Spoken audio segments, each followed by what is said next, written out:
Congratulations syempre sa FHM and thank you for having me and Banks Garcia as the 10th anniversary cover. Yeah.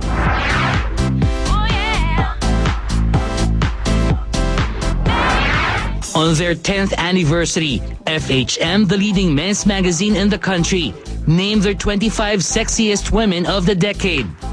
Ano bang i-expect namin tonight?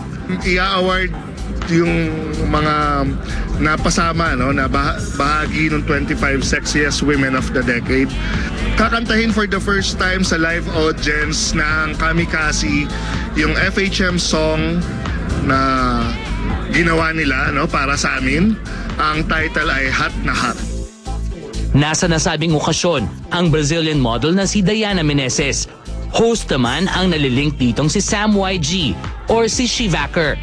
A reliable source told StarTalk na bago magkasama sa FHM event earlier that day, namataan daw si Diana sa Tweet Biz taping ni Sam YG.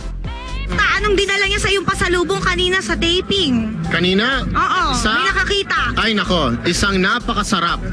Talagang ako sarap na sarap ha. Napakasarap at napakatamis na yakap. Ay, oo nga, ganun talaga. How close are you? How close are you? Like me and you, ganon. Wow! Close pa. Hindi ko alam. Ay, hindi. No, totoo lang. Wala kami relationship. We're best friends. I swear, yeah. Another sexy couple spotted that night ay sina Aubrey Miles at Troy Montero. Nagpaunlak naman si Troy na sagutin ang intrigang hiwalay na ang kapatid na si Casey Montero kay Geneva Cruz. Actually, hindi ko alam eh. He didn't say anything. I know they've been having a little bit of problems here and there. I mean, I think everyone kind of knows that. But I know they've been working at it and everything like that. So I was at their house 1 week ago and they seemed all okay. Bukod kay Aubrey, other hot mamas spotted in the event were Jean Garcia, Yula Valdez, and Julia Clarete na nagpost ng sexy sa latest issue ng FHM. Okay pa sa'yo. Next time, meron to ulit. Why not? Anong pekang gusto mo? Sana. Ganyan din. Masaya ako dyan. Classy. Mas daring ba to? Mas daring ba to? Mas daring? Depende kung kasama ka. Wow!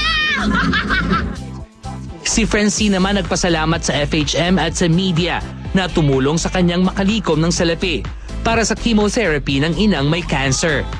May good news ding ibinahagi ang sexy star. Yun, kung hindi ako nagkakamali, mga 900,000 na dollars. Dalo ko lang, pesos. Next week mag-start yung chemo ng mommy ko. So, ngayon nagpapalakas lang siya. Kanina madaldal na siya. Actually, kanina, galing akong Kuala Lumpur. Kasi meron akong may naghahanap sa akin. Nakita rin nila yung Korean video ko before. So, pinahanap ako. Isa siyang global brand na underwear. Kaso kailangan mag-lose daw ako ng 30 pounds. Nangyari siguro, lahat talaga may purpose lang.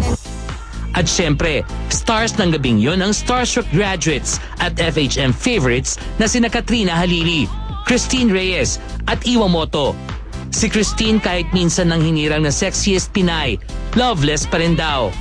Napaka-blooming mo ngayon. Meron ba nag-i-inspire sa'yo? Meron bang special someone na darating mamaya para mag-support sa'yo tonight? Wala.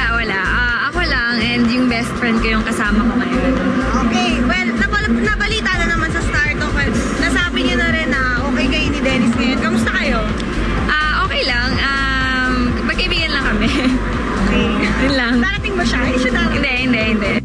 Si Katrina, happy for current cover girl, Iwa Moto. Nagulat ako na nag-post siya na gano'n kasi parang baby yung dati. Congratulations syempre sa FHM and thank you for having me and Banks Garcia as the 10th anniversary cover. Yan. Message to Iris. Hope we can talk first. With her 34C bust size, Femela Baranda never exudes this air of confidence. Lalo pat siya ang bagong endorser ng Bello Medical Group for breast augmentation. Of course, for the billboard, oh my God, I got a lot of texts from guys. I got a lot of praises also. So, of course, sexy naman ako before, but now I'm sexier. More proportion talaga. Dagdag sa pagiging blooming ni Fem ay ang kanyang 2-month-old relationship with an interior designer. si Chico Cristobal. First, he's my special someone now. But yun nga, sabi ni Dr. take it easy lang. I'm not gonna jump into another relationship like before na talagang serious. Kaya ako parang, di ba, if you're in a relationship, sometimes you tend to get lost.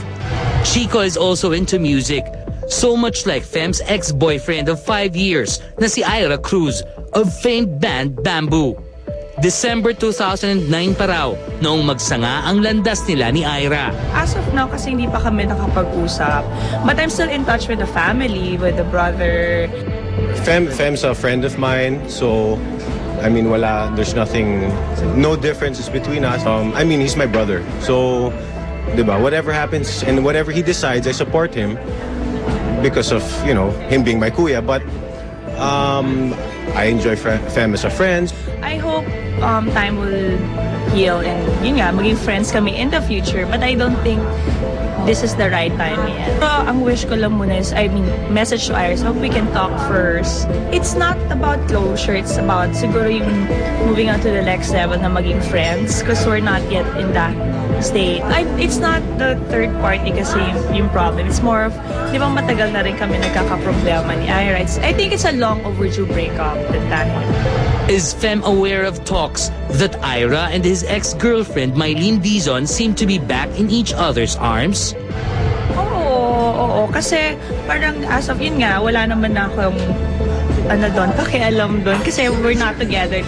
So when I found out, yeah.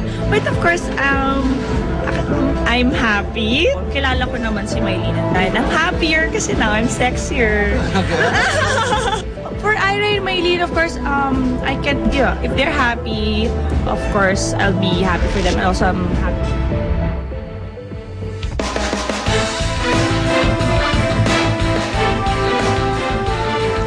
Sa mga di pa nakakaboto sa aming poll today, heto muli ang tanong. Sa gulong nangyari sa pagitan ni Rufa Gutierrez at Chris Aquino, kanino ba kayo kampi? A. Rufa, or B. Chris? Just type react, space A for Rufa or B for Chris, and send to 4627 for all networks. Oh, text na!